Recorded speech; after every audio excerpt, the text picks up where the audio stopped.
lots of like 6 through 10 kind of interchangeable though, typically with who you can fight. And the UFC just showed us that they'll fight 13 versus 1 because it's Fuck 'em Wednesday. All right.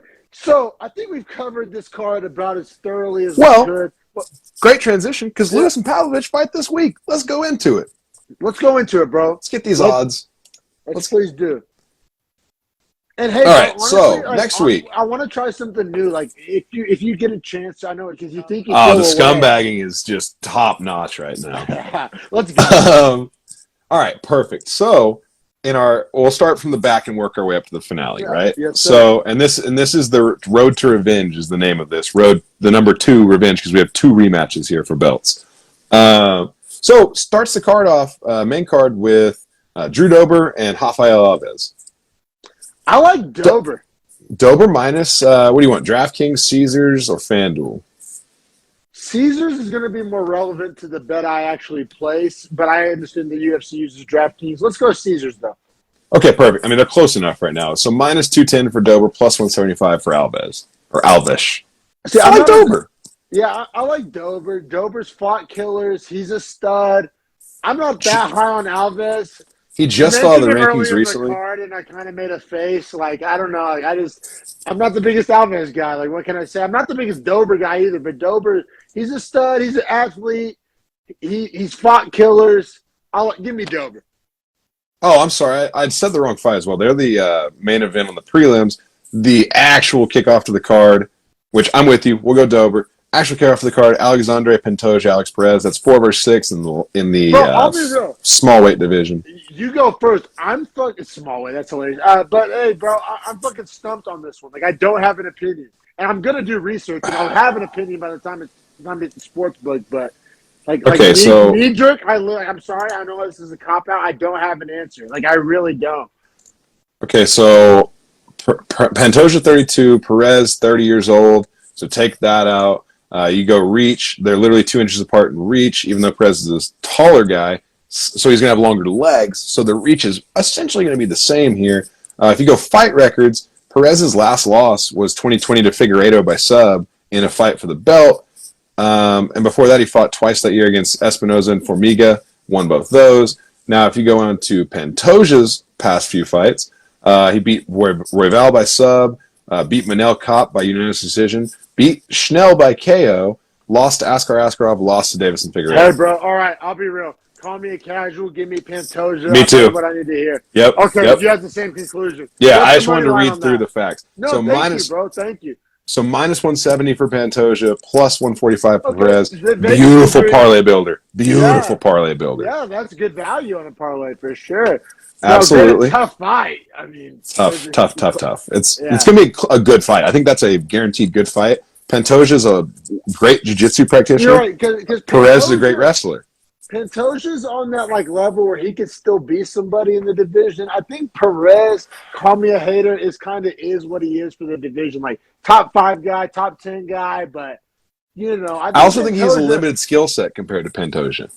You know what? All right, we're riding Pantoja.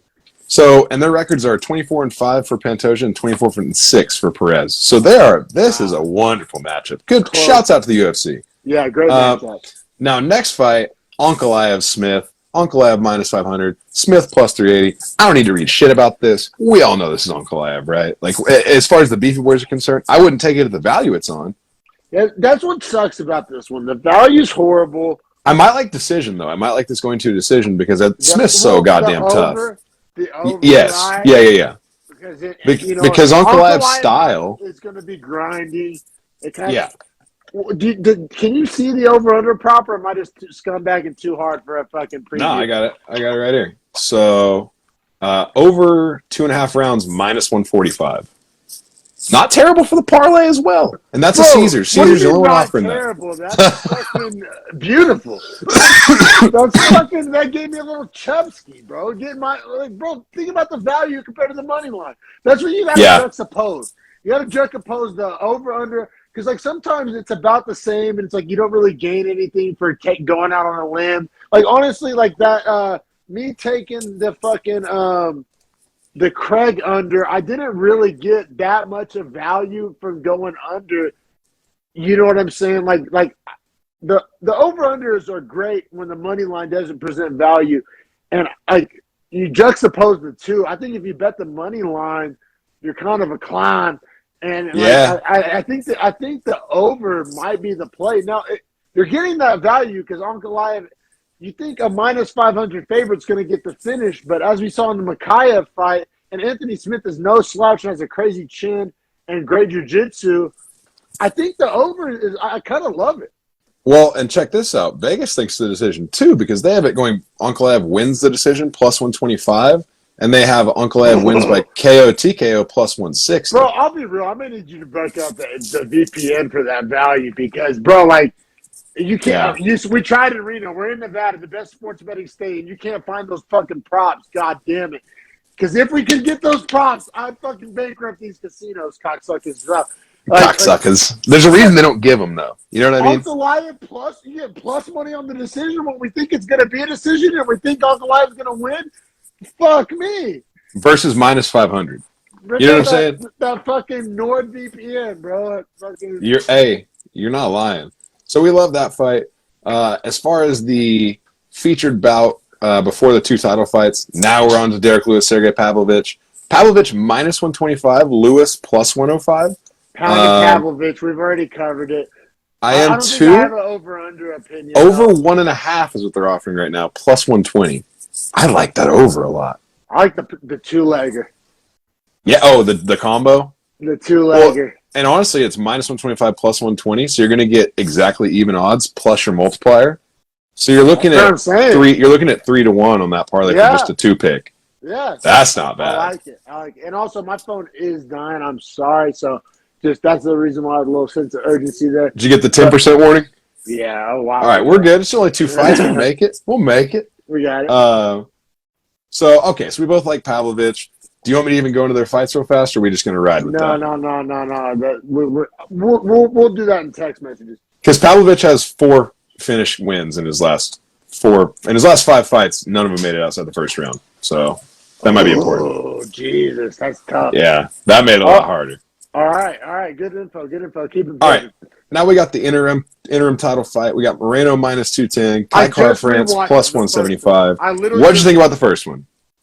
I was shocked. So here's what it's going to come down to, bro, especially in a 5-round fight.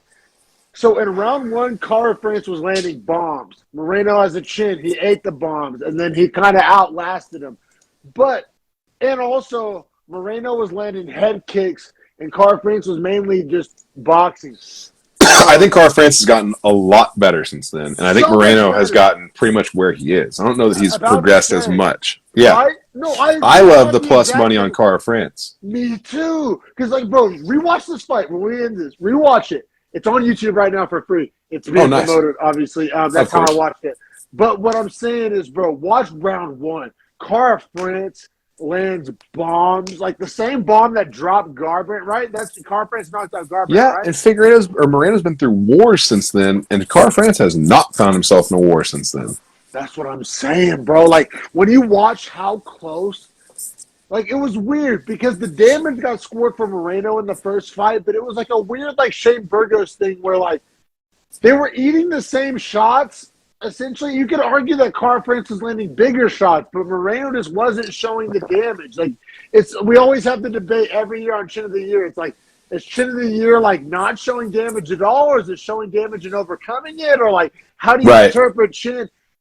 That's what was so weird. If you rewatch this fight, which I strongly encourage you to do, it's Car France landed multiple fight-ending shots. It's just Moreno had a chin. And then Moreno was landing, in my opinion, lesser shots, but it was doing more damage to Car France's face. It was a weird one. I would also argue that Car France's camp has been on fire since their fight, and everyone in their gym is progressing at a really good rate. Car France is progressing. That's what I'm saying. Yeah, everyone in their gym, he's coming up with the level of their gim. So give me Car France plus 175. Love it there. That should be more of a pick. I'm totally in lockstep with you. Final fight of the night, the rematch for the belt, Juliana Pena versus Amanda Nunes. You got Nunes minus 300. You got Pena plus 240. Give me the plus money all day. Give me the plus money. The matchup for Nunes is a fucking nightmare here. And Juliana Pena has been saying it for 2 years until she finally got the fight and then showed my chin's bigger than your damage, and I'm just going to outwear you. It's more philosophical, more mental. I'm going, like, bro, it's the Nunes has moved on. She's done. She's in a different point of her life, right? Yep. Bro, she's a mom. She's a multimillionaire. It's the classic example of, like, you know what they all say about, like, a fighter sleeping on silk sheets? You know what I'm saying? Like, Penya's still hungry. Penya's not done. Penya's, like, in the middle of her prime in her mind. You know what I'm saying? Like, I think – yeah, Pena. Nunes, actually, it's not Nunez. It's Nunes. Nunes is – she quit in the last fight, too. She got broken. She got broken, and like I said, it's just like almost like a Conor and McGregor thing. I'm not saying on a wealth level, but also your money goes a lot further in Brazil. She's married, which I'll speak from my perspective. Being married softened me. And I know it doesn't soften every fighter, but now she has kids too. Kids, that's what I'm saying. I think she's at a different point in her life. Like, I think fighting is like not the top priority. I don't know how good a shape she's in. I don't know, which means the weight cut's going to be harder. It is a 35, not 45. I think Pena makes 35 easier. I love me the pace. Bro, actually, I know a guy, a good – shout out Steve Strong if you're watching this. He messaged me. He's a homie of mine. He was a musician in my uncle's band. Now he lives in Michigan. Somehow this guy fucking won tickets to the fucking card. This fucking guy. I'm fucking fucking like Dallas or some shit. No, it's in Vegas. No, this one's in Dallas. American Airlines, Dallas. Oh, it is? Oh, my bad, my bad. I thought it was But that's also good for Pena. She trains in the USA. Nunes does not typically. She flies back in to train in the USA. Yeah, I don't know the east and west of that, though. It could maybe line up. Well, I don't know. Yeah, the time difference won't be a lot, but Brazil is going to be a lot more humid, a lot more elevation. Like, there's going to be a lot of differences in climate that I think affect Nunes when she comes over. Now, I know that's all here and there. I honestly think this all comes down to the mental of Pena has all the skills to beat her and is mentally tougher, and I think still might be hungrier, even with the belt. Bro, it's really weird to, like, say, hey, place your bet on, like, a weird thing like hunger. I think that's what it comes down to. But the skill set matchup is crazy, too. She has a higher takedown accuracy. She has the same takedown average. She throws more subs. She has a higher striking accuracy. She throws slightly less strikes per minute, but at a higher clip or higher accuracy clip. She's 2 inches shorter, but same reach. So, like, as far as measurables go, she matches up perfectly, and then the mental is just the winner. I think next week, bro, honestly, I think I'm going to break the mold. I've never tried it. I think I want to try it. I think I'm going to place a bunch of small single bets. Well, because it's a lot of dogs. You can make easy money on straight tickets here. Dog, the Pena dog, even Pavlovich. Fuck it. Like, I don't know. I think it's one of those where you place them straight and then you just place them like 2 separate parlays with most confident 3, least confident 3, and then run with that. That's really how I see it. Hey, man, I'm looking forward to the sports book next week. Hey, Baldinis, we're coming for you. We're coming for you. Coming for you. You betcha we're coming for you. Oh, you know it, bro. Hey, man, episode 297. Shout out Howlerhead. Fucking love doing this with you, bro. Like, regardless of, like, whatever anybody thinks of our podcast, like, whatever the numbers say. Like, I fucking love doing this with you, bro. And, hey, once again, if you're watching this, win a Nate Diaz trading card or another card of your liking, to be honest. All you got to do, subscribe to the YouTube channel, Beefy Boys Breakdown. Leave a comment on any video with your social media and we'll get at you and we'll get you your card. Win official UFC memorabilia right here with the Beefy Boys Breakdown. Shout out Howlerhead. Hey, man, any final comments? Nah, we got episode 100 will be a fight night, but episode 101 is Usman Edwards too. So would love to do a great giveaway for that 101 episode. Yes, sir, man. Looking forward to it. Also, like, I'm just not stuck to the Usman Edwards card. Like, I think Usman runs through Edwards so hard. I'll sell you on it once we get there. Don't worry. I like Edwards. All right, Chris Curtis. Yeah, Chris Curtis. Hey, man. Love you, brother. Have a good night. Love you, brother. I'll see you next week.